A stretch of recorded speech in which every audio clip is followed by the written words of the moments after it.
Beverly Hill is an educator and artist, as well as the founder of the Gendercide Awareness Project. This NGO, based in Dallas, Texas, is dedicated to the education of girls and the wider awareness to the gender disparities that exist. She comes to the 2018 Parliament as a presenter of 2 sessions, focusing on the issue of gendercide. Okay. Beverly Hill, it's so nice to sit with you in the exhibition that means a lot to you and to women and to all the peoples in the world because of the particular issues that you're trying to voice. It's so nice to sit with you. I want to first hear what this particular project is about. Certainly. Each pair of baby booties that you see represents 10,000 missing women and girls. And when I say missing, I don't mean that they were kidnapped or that they were trafficked, but rather that they're missing from the world population. They're demographically missing as a result of severe discrimination and lack of basic rights for women. So this is a measure of excess female mortality relative to males in the same age brackets. So most people don't know that 126 million women are missing from the world population as a result of this discrimination. So we have 12,600 pairs of baby booties, each pair representing 10,000 missing women to represent the 126 million. That number, 126 million, is somewhat meaningless. Obviously, it's very, very large, but to give it some meaning, I'll put it in context. Please. In World War I, we lost 20 million people.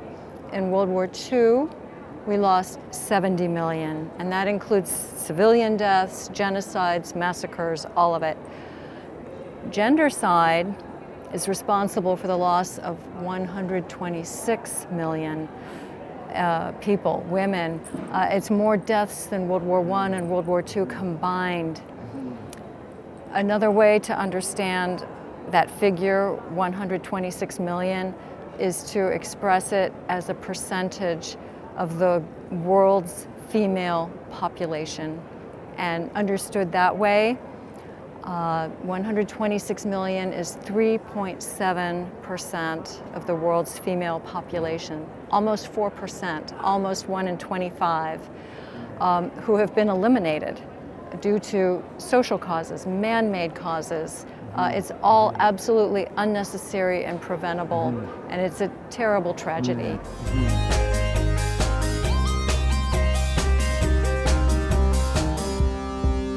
What other type of gendercide do you think there are that perhaps are less known? Well, if you know about gendercide at all, you've probably read that in countries where there's a strong preference for sons over daughters, people will abort female fetuses. The mother will get a scan and when she's pregnant, and under pressure from her family, she will abort the female fetus, not the male fetus. That has been well reported in the news, fairly well reported. But that accounts for slightly less than half of the loss of female life. The other types of gendercide are almost never in the news. The next largest cause or next largest loss of life occurs among women over age 50, especially widows. Wow. So these are women who do not live out to their natural life expectancies. And they die because they just cannot access food and shelter to survive nearly as well as men can. In every case, we're talking about excess female mortality relative to males. Not total mortality, but excess. Right.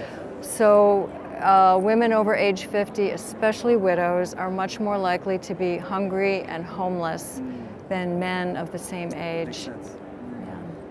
Oh, and then in addition to that, after that we have loss of life for girls when they're very, very young, when they're infants and toddlers.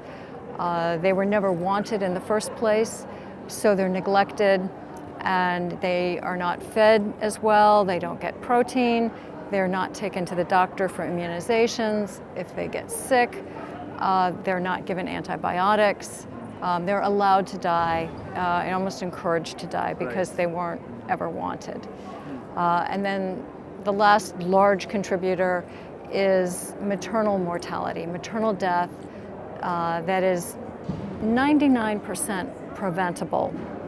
At very low cost, we could prevent that loss of life with prenatal care, surgeries that are inexpensive because they're simple, antibiotics, and a few other drugs that are used to control hemorrhaging.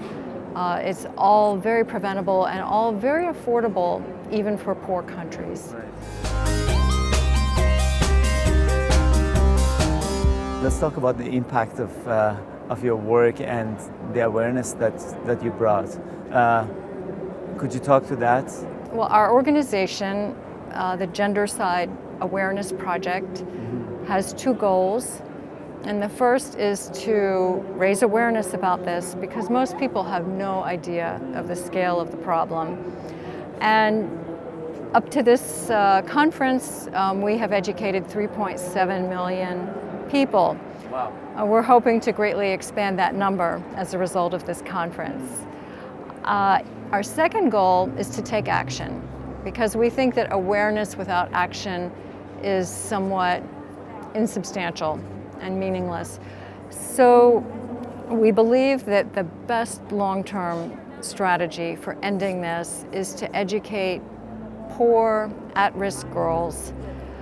We think educating girls just fixes so many problems. It pulls them out of poverty. It makes them self-reliant. It delays marriage. It delays childbearing. It prevents labor trafficking. It prevents sex trafficking. And it benefits not only the girl, but it benefits her family. When you educate a girl, you educate the next generation. That's right. So we believe that that is the most effective means in the long term to end this. So we educate at-risk girls, poor girls, in 6 developing countries. We support schools for girls that target poor girls. Right. And we want to greatly expand that number. We hope to increase our fundraising abilities so that we can fund more schools and educate more girls. But we encourage others to do the same.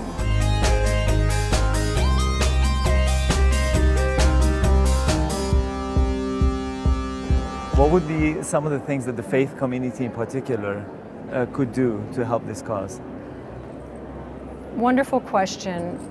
The root cause of all of this is the devaluation of women.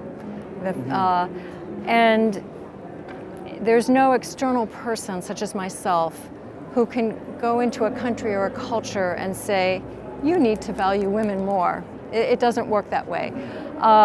We need to change hearts and minds, and that has to come from within the culture, within the country. And that's where the faith communities are absolutely critical. I just gave a presentation where we interviewed scholars from 5 faith traditions, and all 5, they were the 3 Abrahamic religions, Judaism, Christianity, Islam, and then we had Hinduism and one of the Native American religions.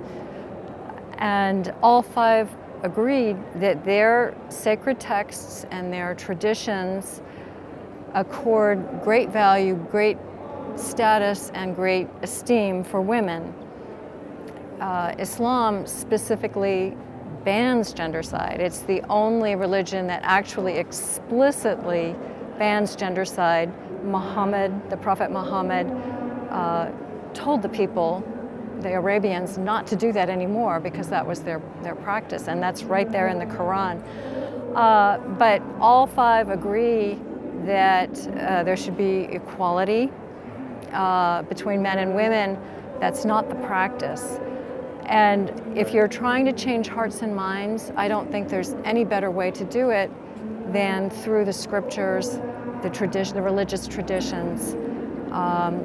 If you bring people back to what their texts say, right, and point out the discrepancy between the preaching and the practice, I think you could change the world that way. There's no other way to end this than to change hearts and minds.